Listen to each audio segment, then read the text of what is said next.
So often, Indigenous and non-Indigenous people ask me what they need to do to prepare to do the kind of work I do. They're interested in reconciliation work. They want to be on the front lines. They want to give their time and effort to the cause, and I absolutely love it. And often their question comes down to what is the key to successful reconciliation work? Well, in my humble opinion, there is a key. There's also some prerequisites. So let's talk about it.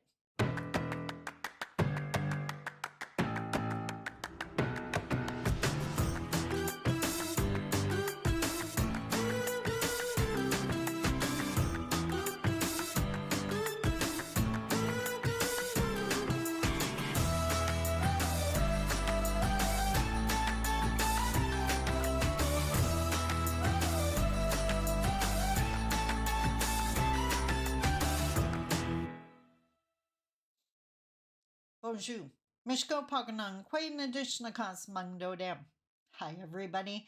My name is Sandy Boucher. I'm Red Thunderbolt Woman of the Loon Clan, a proud member of Seine River First Nation in Treaty 3 territory in Northern Ontario. And yes, I have dedicated my life to Indigenous Canadian reconciliation work. And yes, as I said in the opening, I believe there is a key to doing this work, something that I didn't know at the beginning of my journey, which I guess should be what you can say about any great journey, right? That's the idea. It's kind of like entrepreneurship. There's all these people out there studying and learning, and they think they need to know it all before they start a business, and you're not going to know it all because some of the most valuable lessons are going to come to you while you're running the business. After 15 years, I definitely know a lot more about running a business than I did back in 2010. That's the same with reconciliation work. There is a key to this work that I can now share with you. But as I mentioned in the opening, there's some prerequisites, and these are essential. No passing by these. I know people who have tried to leapfrog over them, and it didn't end well for them personally, especially. I can't even say that. I was going to say especially for the Indigenous people doing this work, but I don't want to minimize how hard that lesson would have been for non-Indigenous as well. So let's talk about it. Let's talk about the prerequisites first, because like I said, you're not skipping past these if you want to, and we need you. Before I get into this, can we say we need you? This is not a competition. I have zero interest in a monopoly. There's too much work to do. I wish I could team up with other reconciliation workers and that we could, tag team off each other and that form a network, that movement that I talked about, because there is too much for any one person. This is not about ego. If it's about ego, you're definitely not ready to do this work. So let's start with Indigenous peoples. Obviously, we have a personal stake in wanting reconciliation. Things most definitely have to change for our lives, for our families, for our communities. Seriously. And you're not going to be surprised at what the prerequisite is. Not if you've watched any of my videos in the past. And if you're new here, by the way, welcome, subscribe. There's a lot of good stuff here. If you're Indigenous and you're brave enough and strong enough and educated enough and passionate enough to want to do this work, for one, kudos to you. But before you start the work, heal. You have to do your healing. There are far too many, and I have run into them because I used to run a speakers network. And the quote unquote phrase is healing on the stage. These are people that get up in front of complete strangers and share their trauma stories. It is my heart goes out to them. They're being completely, tonally vulnerable, and there is no guarantee that the people in the audience even care. Let's get real. If everyone cared, we wouldn't be having to do this work. You have to heal first. This is not about airing out your worst pains. Yes, those stories can be used as part of your education. There's nothing more powerful than your own story. I'm not saying stay silent. I am saying get to the point where you can talk about your past trauma without triggering yourself. I mention often I'm a 10-year domestic abuse survivor, that I can't count how many times alcohol blew my family apart. You notice I didn't get upset about it because I've done the healing.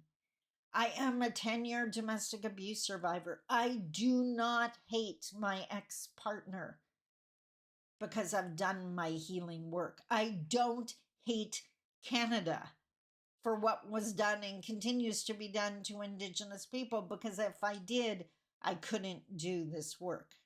So healing is essential. In the test, just like in my book, The Path, is it up there? Right there? Yep. In my book, The Path, I put a little test at the end of every stage, one question you could ask yourself, and depending on the answer, you would know if you could go ahead or not. So for Indigenous people who think they have done their healing and they're ready to do this work, the question is, are you still angry? Because if you're still angry, you're not ready yet. Go do some more healing. You can be unhappy with what happened. You can want it to change. But if you're still feeling the anger, you're not ready yet. And your blood pressure and your health don't deserve you trying to do that before you heal. Now, on the other side of the feather, the non-Indigenous side, because I get a lot of allies really interested in doing this work, for them, one word, education. Educate yourself on Canadian history, and I mean immerse yourself into it. The legislation that I've talked about, which reminds me, I think I have to finish off that series. You should know about the residential schools. Where were they? How many kids were taken? How many kids didn't come home? Look at all of the oppressive legislation before and after the residential schools. That's not the only problem. Look at the reality of the dollars that are given to a First Nation community, that everyone thinks we get these huge, ridiculous budgets, but that's because it's all one pot of dollars. Federal dollars take care of everything. So what a Canadian would see coming from federal and provincial and municipal and maybe even regional, it's all one pot for us. So yes, it sounds like a lot of money, but we don't have the services of the rest of Canada. We don't have the education system. We don't, because the funding isn't there. We don't have the health services. We don't have the youth supports. Do your research. You got a lot to learn. And before you stand on a stage and say something that isn't true and hurt people because of it, because a little bit of knowledge is dangerous, we know this, do the education. And again, there's a question that tests to know if you're ready to move on or not. If you've done all that learning and learned all that, and you don't see your part in it and why you need to be part of the solution, you're not feeling any responsibility for it, then you're not ready yet. And you need to go do some more educating. Okay? And for either side, trying to bring this feather together here, talk Indigenous, talk non-Indigenous. If either side is still up to your neck in judgment, you're judging the other side, they shouldn't have done this, they shouldn't have done that, and you're focusing on the wrong side of the feather, you are not ready to do this work. But let's say, for example, that you have done all that work on whatever side you're on. You're prepared, you're ready, and now you're wondering, what is the key to successful reconciliation work? I can sum it up in 3 words. Are you ready? Can you guess them? Write them down. Pause the video. I don't think you can.